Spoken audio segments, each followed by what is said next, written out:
Now, the latest from ITV News Meridian with Fred Dinage and Sangeeta Barbara.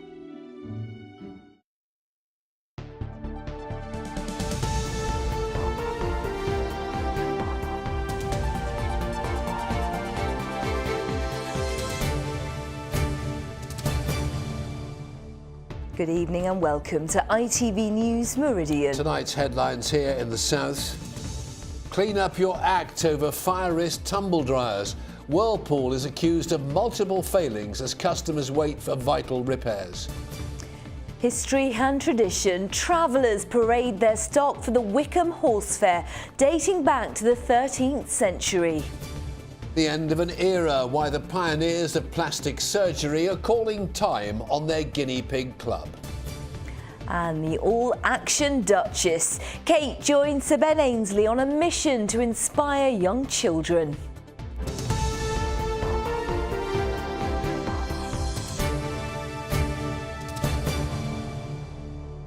Good evening. It's a fault affecting almost 4 million homes, all with tumble dryers at risk of bursting into flames. Now the consumer watchdog, which has accused the company Whirlpool of multiple failings and is calling on them to clean up their act. Well, we've been following this scandal since February, when a family was forced to flee a burning home in Surrey, and hundreds of people have got in touch with us about it ever since. Now, 127 Whirlpool dryers are affected, all with specific serial numbers. The safety warnings are for some Hotpoint, Indesit and Creda models. Some families have been told they'll have to wait until next year before an engineer's visit. With the latest, Rachel Hepworth. For months, Whirlpool has been in a spin about the safety of their tumble dryers, with customers left in limbo or, in some cases, much worse. The Garnham family from Guildford lost their house in February after their faulty Indesit dryer caught fire. My mum saw it was smoking, opened the door and loads of smoke came out, so she pulled it out and then the flame just came up and literally the whole of the kitchen sides and that went up in flames. The family were among thousands who'd been in touch with Whirlpool after the company announced a recall on a number of Indesit, Hotpoint, Swan, Proline and Creda machines. Not surprisingly, their story sparked huge concern among Whirlpool's 4 million customers. On the Meridian Facebook site, we've been inundated with examples of delays, confusion and dissatisfaction with customer services, all failings highlighted in today's Which report. When we did our mystery shopping, we found that actually the advice that we were getting from call handlers was really very unsatisfactory. Whirlpool themselves are saying, you know, if you have one of these machines, you need to make sure that it's attended when it's running. You need to make sure that you're cleaning it between dries. And yet, when we called up the call centre, they were telling us there's nothing to worry about. Meridian viewer Darren Bolton agrees. He called Whirlpool in December, but has been told he'll have to wait until the autumn. If it catches the house alight, with it being timber framed, it could go up in flames quicker than a brick built house. It's left us feeling as if Hotpoint don't really care about their customers. And with some customers not booked in for repairs until next spring, many feel it's time to turn the heat up, with calls for the government to address the issue of product safety before another disaster like this. Rachel joins us now. Rachel, it really does seem this is far from being brought under control. Yes, and I can't emphasise enough just how many people have been in touch with us here at Meridian to say they've been waiting for months to have their dryer fixed, with many feeling very aggrieved that they're being asked to pay for a replacement when they see that it's the product that's at fault. One of the biggest criticisms too has been about customer service, and we've got an example of what people are facing. This you're about to hear part of a genuine call with the voice of the call centre worker played by an actor. You know what, I'm just going to be honest with you. I was just trained to book modification appointments. I'm not even going to lie to you, you've just been passed around. I have, and I hope you realise I'm recording this because I'm sick to death of it now. It's a joke. Well, Whirlpool have said that the safety of their customers is their #1 priority. The scale of the modification programme is considerable, they say, and they're continuing to recruit extra engineers and call centre staff to speed things up. They're also disputing the accuracy of some of the witch claims, but it has all raised the issue of the recall system, and many say it's inadequate. The scale is absolutely astonishing indeed, and we see it as an example just how much the recall system in the UK is failing consumers. The fact is that manufacturers simply don't know where many of their products are, and it makes it so much more difficult to trace them when things do go wrong. And there are now many calls for the government to get involved, much as they did following the VW emissions scandal, to tighten up on safety regulations. And of course, we will keep you posted. Rachel, thank you. Well, as Rachel said, hundreds of people have been getting in touch with us. Gemma Simpkins from Basingstoke says, I reported mine in November last year. I heard from them in February saying somebody would sort it by March. I've heard nothing since. Meanwhile, Helen Leach from Southampton has had somewhat better luck and says, I originally phoned Whirlpool in November and was told to wait. A month ago, I phoned Hotpoint and they came and fixed it the following week. Well, Liz Allen from West Moors writes, I reported my tumble dryer last November and was given an estimated time of April 2016. Now I've received an email saying April 2017. And Tracy Oldcorn from Basingstoke says, I reported mine in November and never heard anything. I've since decided to replace mine as I work as a childminder, so it wasn't only my family at risk, but other people's children too. Well, thank you to everyone who got in touch. And to find out if your tumble dryer is affected and for safety advice, do go to our website itv.com/Meridian. More news, and a 70-year-old cyclist from Salisbury who was hit by a van which then drove off has now died. Police are still trying to find this white Ford Transit seen on CCTV, which it's believed crashed into the man on the A338 at Fordingbridge on the 28th of April. 26-year-old man has been jailed for life for murdering a 25-year-old woman in her Bournemouth home. Stephen Main stabbed Jennifer Williams 8 times in her back, neck and stomach. He'll serve a minimum of 27 years. A £10,000 reward is being offered for information on the murder of a Southampton man.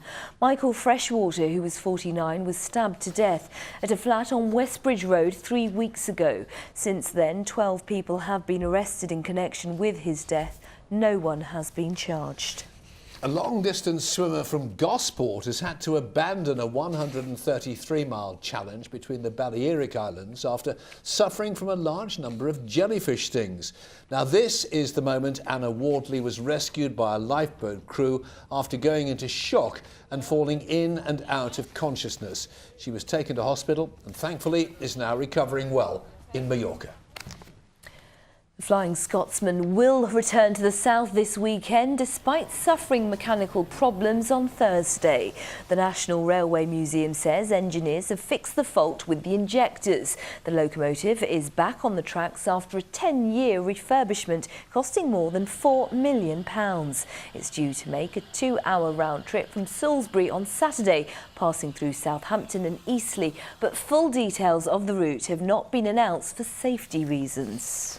Now, it's a really colourful occasion that takes place once a year in a small Hampshire village. The Wickham Horse Fair is steeped in history and tradition and dates back to the 13th century. Well, it attracts travellers from all over the country to parade their stock and race horses up and down the streets. And as Andrew Pate reports, there was a large police presence there today. It's a tradition dating back centuries. Travellers old and young meeting up in the little Hampshire village of Wickham. The police out in large numbers after violence erupted 2 years ago. But the gypsies we spoke to said the horse fair was something they'd never miss.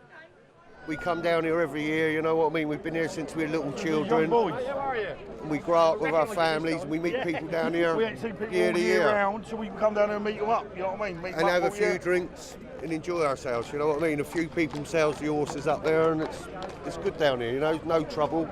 The police presence here, you know what I mean? But you get 1% of trouble and the rest is good fun. It's said this event dates back to the 13th century and it's billed as the biggest horse fair in the country. I've been coming here the last 35 years now. And we've always had horses in our family. I've bought horses from here and sold them, and it's a lovely day out. Some fellas come from Durham down here today. It's a show day for the horses. They say, look, I've got a good thing, you know, and there are some good things this year. Everybody, you know, comes to look at them, you know. They get Brett's the best at what they can get. Not all the time, but most of the time, you know. It's also a chance for courtship, with travellers meeting perhaps that special someone. Why did you come down to the Wickham Fair? What do you think of it? Because I'm born and bred in Gypsy. For the women? Yeah, for the women. Like horses and that. That's about it, really. So, like it. The square in Wickham will remain closed until 8 o'clock tonight, as the horse fair comes to a close until next year. Andrew Pate, ITV News, Wickham. Lift carriages damaged in a landslip on Bournemouth seafront will be removed tomorrow as the clean-up continues. Hundreds of tons of soil, rocks and debris came crashing down to the seafront at Eastcliff last month, demolishing a block of public toilets and damaging the lifts. A 120-ton crane will remove the lifts. New shops, apartments and student flats are included in plans to transform the site of a derelict shopping centre in Southampton. The Bargate Centre, built in the 1980s, closed 3 years ago. New artist impressions have now been unveiled. If given the go-ahead, work would start next summer. You're watching ITV News here in the Meridian region. Coming up, Simon with your weekend weather plus. Duchess rules the waves, why Kate came to the south coast and went on a high-speed ride in Sir Ben Ainsley's yacht. And for more on all of our stories, you can head to our website itv.com/Meridian. You can call us on 0808 1010 095 or get in touch via Facebook or Twitter.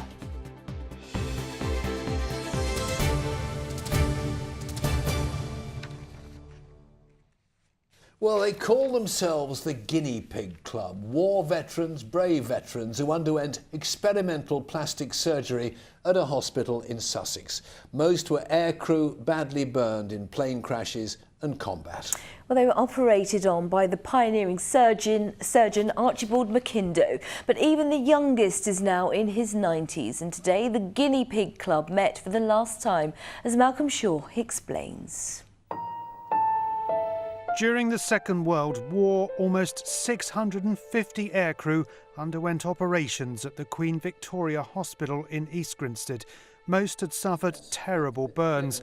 People like Jack Perry, who was 19 when the plane in which he was flying caught fire. The pioneering surgery forged a unique bond between the airmen. They called themselves the Guinea Pig Club. I came down to East Grinstead and was finished off. And the finishing off primarily was to my hands, and then to my both ears. They tried to build them up, and they were using me literally as a guinea pig to get the ears built up. The treatment was developed under the inspiring leadership of Archibald McIndoe. He developed radical new procedures and paved the way for the plastic surgery of today. Bob Marchant worked with McIndoe. He didn't suffer fools gladly. You know, obviously he wanted the best in the team. You can imagine a young boy coming out of the Air Force doing my medical training and heard about this great man in the training and come to work for him. I was a bit, not frightened, but I was a bit apprehensive to start with. The doctors and nurses at the Queen Victoria not only repaired the airmen's damaged faces and limbs, they also rebuilt their confidence. Archibald McIndoe made a good job of it. He gave me 14 more operations on my nose and eyelids.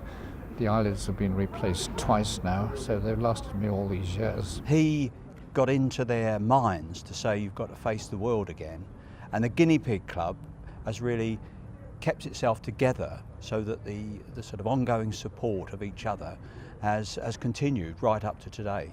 Now even the youngest guinea pig member is 91 years old, and today the club held its last formal meeting, also marking its 75th anniversary.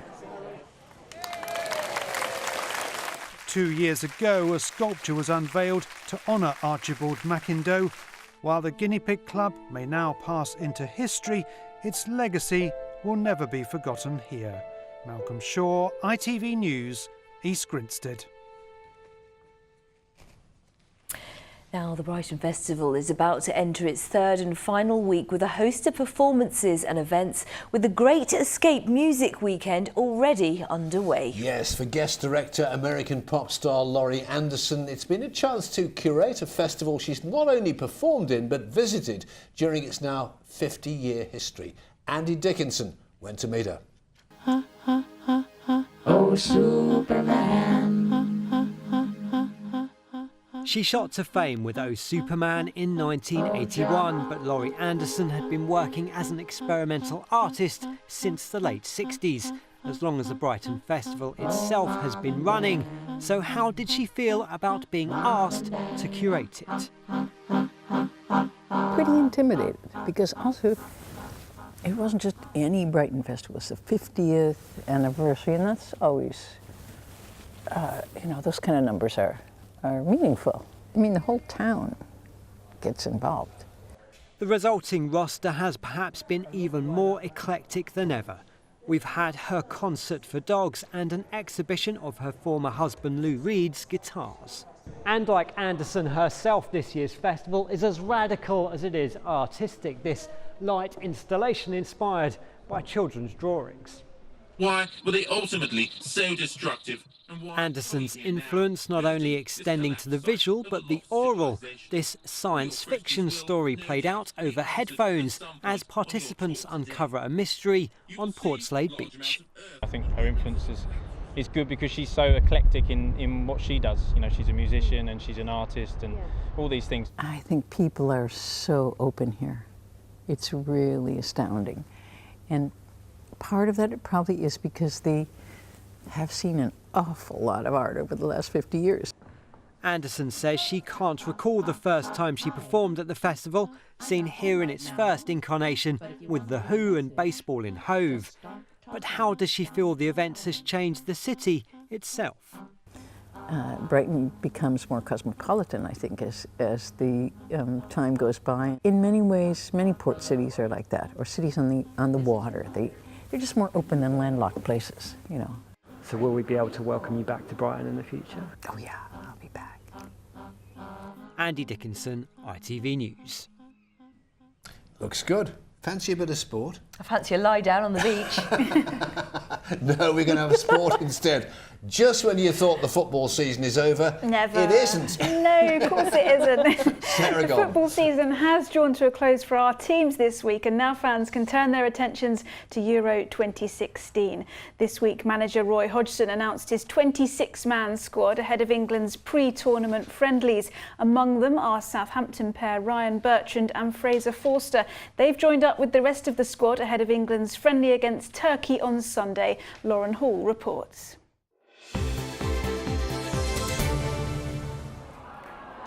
ITV Meridian Sports Report, sponsored by WeWantAnyCar.com, the Cash for Cars website.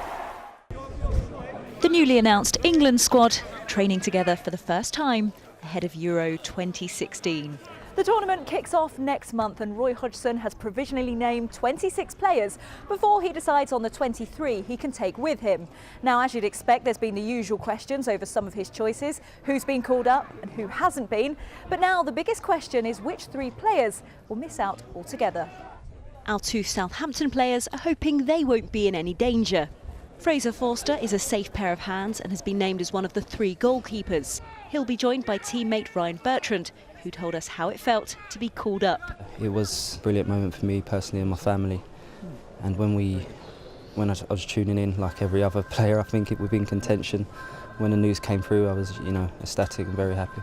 The question is, will they make the fans happy? We've got a fantastic squad. We've got players playing at the very highest level. So listen, we're a match for anyone, and whichever squad the manager takes out there is going to be challenging, and hopefully we can go all the way. We've got a great chance. We've got a great young, fearless squad. So just about finding the right consistency and putting in good performances, and I think we did very well. It's a notably young squad, but the England boss is confident they'll do him proud. I think they'll go out and they'll give a very good account of themselves, and all we can do is take every game as it comes and see how far that takes us along the road. Well, we'll soon find out when they head to France. England will travel down to the south coast to Marseille for their opening game, in which they face Russia. Then it's up to Lens to take on home nation rivals Wales, before heading to St Etienne to play Slovakia. Hopes are high for making it out of the group stages, but can they go all the way? Most bookies have England going into the tournament as fourth favourites behind Germany and Spain, with the host nation tipped to take the trophy.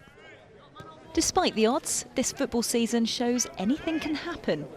It's been 50 years since England's World Cup glory, and fans will be hoping to mark the anniversary with the most fitting tribute of all. Lauren Hall, ITV News.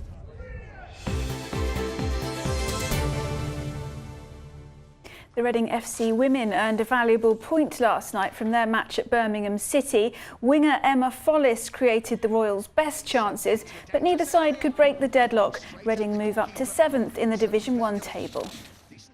A couple of other football headlines. News from Brighton this afternoon. Among those offered new contracts is Player of the Season runner-up Bruno, but those who'll be released include long-standing favourites Gordon Greer and Inigo Calderon. And AFC Bournemouth right-back Adam Smith has signed a new 4-year deal with the Cherries. And in cricket, Sussex begin their T20 Blast campaign at Gloucestershire tonight. The Sharks are aiming for a finals day finish, hoping to go one better than last season when they reached the quarter-finals. And finals day takes place at Edgbaston in August. It would be good to see them there. Sarah, you can go and have a lie down on the beach. Thanks, Fred. Thank you. We're going to continue the Yes, sporting theme because the Duchess of Cambridge took the helm of a racing yacht for a high-speed ride on the Solent today alongside Olympic legend Sir Ben Ainslie. Well, Kate, who is royal patron of charity, the 1851 Trust visited the BAR racing headquarters in Portsmouth to see how sailing is inspiring young people in sport and learning. Our reporter, Sally Simmons, is dockside for us. And Sally, rather like yourself, Kate is no stranger to sailing herself.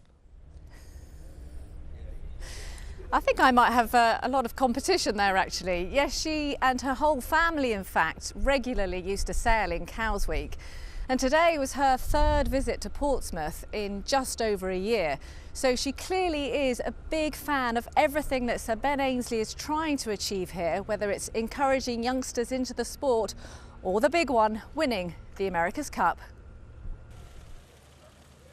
With a wave to the crowd, the Duchess of Cambridge arrived at the headquarters of Land Rover Ben Ainslie Racing, where teenagers from Broome Park School in Gosport were desperately excited to meet her in real life. Oh, she's so beautiful. Did you go all shy or were you perfectly relaxed and all together? I was quite shy, but I thought I kept it together. Yeah. These youngsters will get the chance to sail this summer as the 1851 Trust, of which the Duchess is royal patron, aims to get 2,000 local school kids on the water. Opening the new tech deck, 12-year-old Oliver Matthews from Portsmouth tried his best to impress on the grinder. So far, so dry. But what better way to inspire the next generation into sailing than for Kate to crew for Sir Ben Ainslie? Well, this is the boat the Duchess is about to go sailing on. She's difficult enough to tame on land, let alone out on the Solent. And whatever Ben Ainslie said to prepare her, this is a scary speed. Well, these boats, it's all or nothing really. There's full throttle. Once you're going, you're going. And like I said, we're up to about 40 miles an hour boat speed. And the Duchess was steering the boat for quite a lot of the time. She did an amazing job. I was really impressed because it's not easy. It takes a seriously skilled sailor to be able to steer one of these boats. And she did a Could great be job. out of a job. I mean, she's nice and light. I could. She's definitely lighter than I am. And she did a pretty good job. And there were a few, I think the guys were a few murmurs coming from the front of the boat, but it was really exciting. I could see that the Duchess really enjoyed it. It was a real buzz, and for someone who's never done that before, the first time you go out, there's a real wow factor to it. And Did she go whoop whoop? there's a bit of whooping going on, a lot of excitement.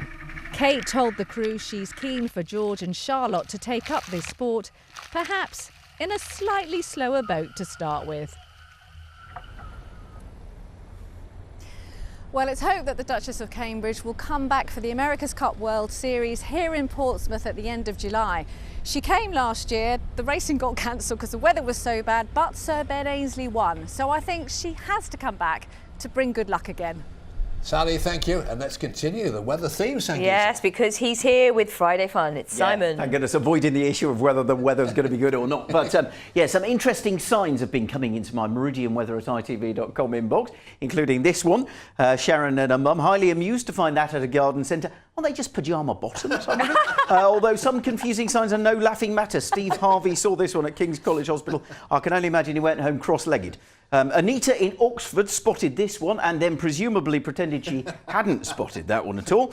And Bertie Cox found out that it's always reassuring to know you're in a neighbourhood watch area, even if there isn't actually that much of a neighbourhood to watch. Nothing either side at all. Shirley North in Guildford found a sign on a gate that you probably don't want to go through. And Terry Boston Marsh saw this one whilst on holiday in Florida. Sort of similar sort of theme going on there. It says those who throw objects to the alligators will be asked to retrieve them. So you might come back with the object but no arm, possibly. But any more, please do send them in. No arm Lovely, done. glorious weekend. I'm saying nothing. He's saying nothing. He's got to say something. Here he is, Simon Perky Parkin.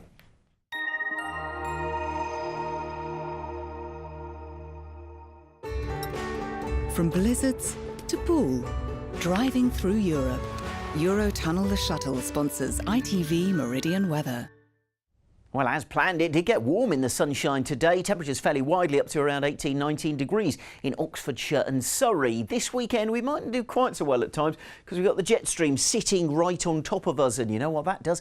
Acts as a magnet for low-pressure systems and various weather fronts. So a front coming through this evening, bringing with it a bit of dampness, another one tomorrow. And then we get a ridge of high pressure moving in just in time for the tail end of the weekend. So back to tonight, clouds thickening up through this evening. It'll be dry initially, but then we'll see some outbreaks of rain arrive, mostly light and patchy, nothing too major in there, perhaps a few heavier bursts during the night, and all the while temperatures fairly mild, staying up into double figures everywhere. And then tomorrow morning, a lot of dry weather to wake up to, but there will be rather a lot of cloud knocking about. It's from the west we'll see the weather front start to push in, perhaps bringing a bit of rain with it into the afternoon. Again, nothing too major, mostly light and patchy, but there'll be some bright spells too, particularly the further east you are, and here we'll get the highest temperatures, 16, 17 degrees if you're very lucky. As for the high tide times, well, you can see in Brighton just the one just after midday, and then Sunday again it looks as though it might be quite humid first thing, but there might be more showers later on. Eurotunnel the Shuttle sponsors ITV Meridian weather. Keeping a close eye on summer. The pollen count, sponsored by Ilogy Eye Drops. Well, it's still the birch and oak that are the main cause of trouble pollen-wise this weekend. With a lot of dry weather, levels are likely to be high. But the good news is they will drop to moderate if it rains at all.